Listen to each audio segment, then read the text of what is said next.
ძალიან მოკლედ ვეცდები თქვა თავარი, თუმცა ბევრია სათქმელი.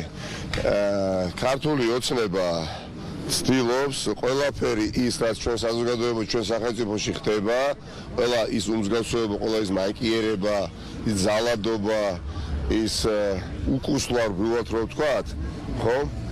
გადაფაროს, ყოველთვის ცდილობს ამას. და ყველაზე მთავარი, რასაც ის ყოველდღიურად აკეთებს, უნდა რომ ეს ყველა პრობლემა, რომელიც პრობლემაზე მეტია, დაიყვანოს ნაციონალურ მოძრაობასა და ქართულ ოცნებას შორის დაპირისპირებამდე.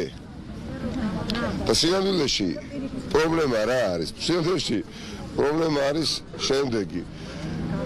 პირველ ეტაპზე გვინდა თუ არა გადარჩეთ როგორც ერი, როგორც სახელმწიფო. შევდგეთ როგორც დემოკრატია, გვინდა თუ არა, ხო? ეს არის პრობლემა. გვინდა თუ არა ვიყოთ წარმატებული სახელმწიფოს, წარმატებული მოქალაქეები, გქონდეს შემოსავალი.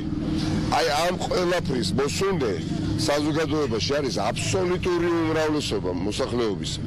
და ქართული ოცნება ცდილობს მეტნაკლებად გაცნობიერებულ ნაწილ საზოგადოებისას უთხრას, რომ აიცით რა, მე ჩხუბი მაქვს ნაციონალურ მოძრაობასთან, იმიტომ რომ ის მეცილება ძალაუფლებაში. სინამდვილეში ეს არის მტკნარი სიცრუე, ხო? ჩვენ ვერცეთ ლიდერს, ვერცეთ რიგით ჩვენ ოჯახის წევრს, თუმცა ვფიქრობ, რომ რიგითი ოჯახის წევრი ნაციონალურ მოძრაობაში არ არსებობს. ყველა არის ღირსეული ადამიანი, რომელმაც თავის პატრიოტული სულისკვეთებით ეს ქვეყანა თუნდაც ოპოზიციური მოძრაობა დღემდე მოიყვანა და შანსი შეუნარჩუნა ხელისუფლების ცვლილების. ვერავინ ვერ დააშინეს ვერც პროკურატურით, ვერც მოსამართით, მაგრამ ამ საზოგადოებას ნამდვილად ეშინია კომუნალურ ქვითარში ჩახედვის. აი ამის ნამდვილად ეშინია. ნამდვილად ეშინია მომავლის და ხვალინდელი დღის და რუსთავი არის ის ქალაქი, სადაც ქართულმა ოცნებამ ერთი ერთზე დაპირისპირებაში წააგო ნაციონალურ მოძრაობასთან დათო კირკიტაძემ 2018 წელს მოუგო რუსთავი, მოიგო უკანასკნელი არჩევნები, დაკარგა ძალაუფლება რუსთავის საკრებულოში და თუ კი ვინმე სჯერა და დავასრულებ ამით, რომ თაროზე შემოდებული საქმე 4 თვის განმავლობაში რიგითმა პროკურორმა ჩამოიღო, რა თქმა უნდა ეს ასე არა და თუ ვინმე ფიქრობს ასე ცდება.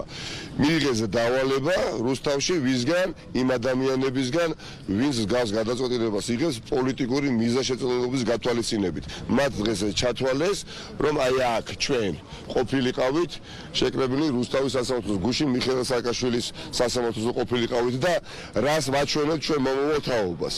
მომავალი თაობა არ არის ამის ღირსი, ხო? თაობები ამ ქვეყანაში იმ ბავშვები იმიტომ არ იბადებიან, რომ გვიყურონ და გვისმენონ პოლიტიკოსებს, როგორ წუწუნეთ და როგორ ჭირისუფლოთ დაუშვათ ჩვენს მეგობრებს, როგორ ვართ ხან ციხესთან, ხან სასამართლოსთან არა, როგორ ვიცავთ სააკაშვილის ინტერესებს, კირკიტაძის ინტერესებს, იქ ხაზარაძეს, იქ ვარამიას, იქ წერეთელის, იქ ასე შემდეგ არა.